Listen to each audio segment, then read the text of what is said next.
है हमारा simultaneous equation जिसको क्रैमर्स रूल के जरिए से हमको सॉल्व करना है। ठीक है, बहुत इजीली सॉल्व करेंगे, कोई प्रॉब्लम नहीं है, मैं आपको एकदम आसान कर दूंगा। अब देखो क्या करना है, आपको डी निकालना है। सबसे पहले क्या निकालना है? डी निकालना है। डी निकालने के लिए आपको इक्वेशन इस तरह से लिख लेना है, उसके बाद मैट्रिक्स बनाओ। बहुत ईजी है, बहुत ईजी बताऊंगा मैं आपको।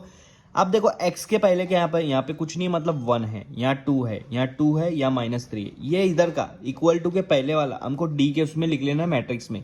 देखो x से पहले 1 है, यहाँ y से पहले 2 है, यहाँ x से पहले 2 है, यहाँ y से पहले -3 है। तो ये मैट्रिक्स में आ गया, इसको d बोलते हैं। अब सबसे पहले ये दोनों को मल्टीप्लाई कर दो, 1 और -3 को मल्टीप्लाई करो, फिर माइनस लिखो, फिर ब्रैकेट बनाओ और ये दोनों को मल्टीप्लाई करो, 2 मल्टीप्लाई बाय 2।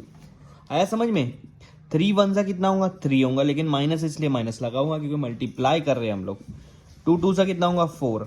अब यहाँ दिया है -3 -4, माइनस माइनस होता है प्लस, तो 3 और 4 को प्लस कर दिया, क्या होगा? 7, साइन लगेंगी माइनस की। ये आपका है डी, ये आपका क्या है? डी है। अब निकालेंगे हम लोग dx, ये भी बहुत ईजी है। क्या करना है, जो डी लिखा है ना आपने, उसमें ये जो पहला कॉलम है वो x का रहता है, दूसरा कॉलम y का रहता है। यहाँ देखो x y, तो x को नहीं लिखना है, dx में x को नहीं लिखना है, सिर्फ y वाला कॉलम लिखना है। 2 और -3 लिख दिया, x वाले कॉलम नहीं लिखना है। अब क्या करना है, ये जो आपका इधर वाला है कांस्टेंट जो बचा हुआ है, इसको x की जगह लिखना है। आया समझ में? इसको x की जगह लिख दिया। अब दोनों को मल्टीप्लाई करेंगे, -1 को मल्टीप्लाई करूंगा -3 से, बीच में माइनस लगाऊंगा, फिर ब्रैकेट में ये दोनों को मल्टीप्लाई करूंगा, 12 2 ज़ा। हो गया समझ में? 3 1 ज़ा कितना होता है? 3 होता है, माइनस माइनस प्लस हो जाएगा। ठीक है, बीच में माइनस ये वाला, 12 2 ज़ा 24। 3 में से 24 माइनस करना है। बहुत लोगों को ये सब नहीं समझता, तो याद रखना, बड़े में से छोटे को माइनस कर दो, कितना हो जाएगा? 21 आएगा। बड़े की साइन क्या है? माइनस, इसलिए यहाँ पे माइनस लगा दिया। ये है मेरा dx, ये है मेरा dx। अब मैं लगाऊंगा dy के लिए भी d देखना है आपको। d, ये पहला x है, दूसरा y कॉलम है। तो अब y कर रहे हैं तो y कॉलम छोड़ दो, x कॉलम लिखो। 1 2 आप लिख सकते हो, y कॉलम नहीं लिखना है। y कॉलम की जगह क्या लिखेंगे? ये दोनों, -1 और 12। अब इन दोनों को मल्टीप्लाई करूंगा, 12 1 ज़ा 12, बीच में माइनस, फिर ब्रैकेट में ये दोनों को मल्टीप्लाई करेंगे, 2 मल्टीप्लाई बाय -1, 12 1 ज़ा 12, माइनस 2 1 ज़ा 2, लेकिन यहाँ -2 आएगा। माइनस माइनस कितना हो रहा है? प्लस हो रहा है, तो 12 + 2 कितना हो रहा है? 14। तो डी वाई आपका क्या आ रहा है? यहाँ पर 14 आ रहा है। डी वाई क्या आ रहा है? 14।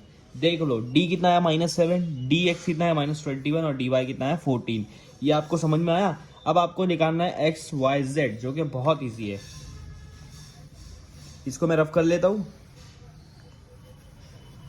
तो देखो, यहाँ पर हम लोग निकालेंगे एक्स वाई जेड। डी की वैल्यू है -7 जो हमने निकाला, डी एक्स हमने निकाला -21, और डी वाई हमने निकाला 14। अब एक्स निकालना है अगर आपको, तो डी बाई डी कर लो। क्या करो? डी बाई डी कर लो। निकालना क्या है आपको? एक्स, तो ऊपर वाले में एक्स लगा दो, डी एक्स अपॉन डी हो जाएगा। अब डी एक्स क्या है आपका? -21 है, डी क्या है आपका? -7 है।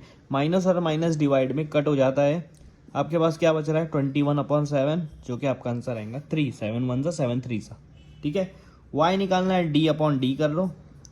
इस y निकाल रहे इसलिए यहाँ पर y लगा देंगे ऊपर वाले में। dy आपका 14 आता है, d आपका -7 आता है, तो यहाँ 14/7 कितना आएगा? 2, लेकिन -1 ही है इसलिए यहाँ माइनस लग जाएगा ऊपर में भी, कोई प्रॉब्लम नहीं है। ठीक है, माइनस नीचे लगाओ ऊपर लगाओ, एक ही होता है यहाँ पर। अब आपको अगर x निकल गया है 3 और y निकल गया है -2, इस तरह से हमारा आंसर सॉल्व हो गया।